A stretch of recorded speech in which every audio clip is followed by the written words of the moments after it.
Salut, c'est Trado, content de vous retrouver pour la mise à jour de l'or et de l'argent. C'est une très mauvaise semaine finalement qui vient de s'achever et malheureusement on pouvait s'y attendre un petit peu. Je vais commencer avec l'argent parce que c'est ce qu'il y a de plus, on va dire, préoccupant. Comme vous pouvez le voir, alors qu'on a été soutenu 2 semaines de suite ici et là par deux supports très importants que sont le nuage ici en vert et la Tenkan ici la petite courbe marron, eh bien cette semaine n'a pas permis d'assister à un scénario aussi favorable puisqu'on a enfoncé à la fois la Tenkan et à la fois le nuage. Alors fort heureusement, on arrive toujours à se maintenir dans le nuage. C'est-à-dire que pour l'instant, on est simplement sans tendance au regard du système Ishimoku. Mais si on devait clôturer 2 fois de suite en dessous du nuage, il faudrait peut-être s'inquiéter un petit peu davantage. Pour l'instant, on est simplement, encore une fois, sans tendance. Alors pourquoi est-ce qu'on pouvait malheureusement être inquiet dès la semaine dernière? Parce que hier, j'avais intitulé Alerte baissière le fait que le stochastique était passé en dessous de son signal et que le momentum avait basculé négatif. Ça, ce sont des alertes qui très souvent doivent être prises au sérieux. Et malheureusement, la semaine qui vient de s'écouler montre que cette alerte n'était pas vaine, hein. En plus, la moyenne mobile à 20 semaines ici vient de casser. On vient de clôturer en dessous. Et ça, c'est pas une très bonne chose non plus. Pour terminer, une petite analyse de type d'eau et on voit, vous savez comment ça fonctionne, hein, quand les pics sont descendants et que les creux sont descendants, on est en tendance baissière. Par contre, quand les pics sont ascendants et que les creux sont ascendants, on est en tendance haussière.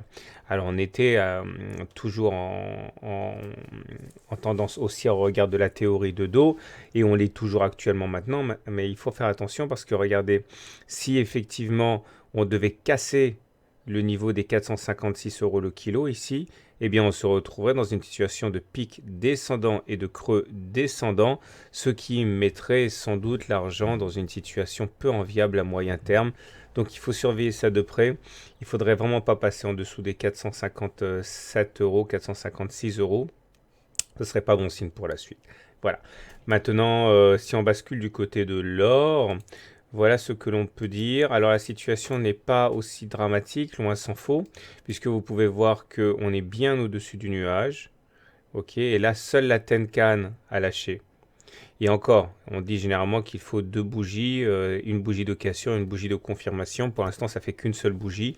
En deuxième rideau, on a toujours la Kijun ici. Et on a également la moyenne mobile à 20 semaines qui devrait faire support au moins momentanément. Mais là aussi, on se retrouve avec potentiellement des pics qui redeviendraient descendants et des creux qui redeviendraient descendants si les cours devaient descendre en dessous. Allez, mettons des 33 700 euros le kilo, ce qui serait vraiment pas de bon augure pour la suite, hein. Les indicateurs techniques là aussi alertaient puisque on avait déjà un momentum qui avait croisé son signal, enfin sa ligne de zéro il y a 2 semaines. J'avais mis alerte baissière. Et là, par contre, on avait un doute par rapport au stochastique qui n'était pas en dessous de son signal, mais maintenant c'est fait, hein, on est en dessous du signal. Et bon, c'est forcément pas une très très bonne chose. Voilà. Donc, je le redis, mauvaise semaine pour l'argent, surtout pour l'argent.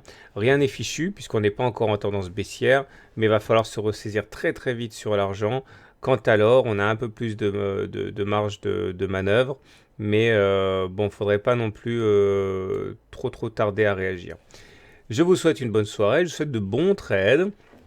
Et si vous découvrez l'analyse technique, je vous propose de suivre lundi qui vient, le 28, hein, à 21 heures, mon webinaire gratuit du mois, hein, une conférence en ligne gratuite, qui est consacré au MACD, un outil qui est très utile en analyse technique et qui recèle de nombreux secrets qu'on va étudier ensemble ce lundi. Donc n'hésitez pas à vous inscrire, c'est gratuit.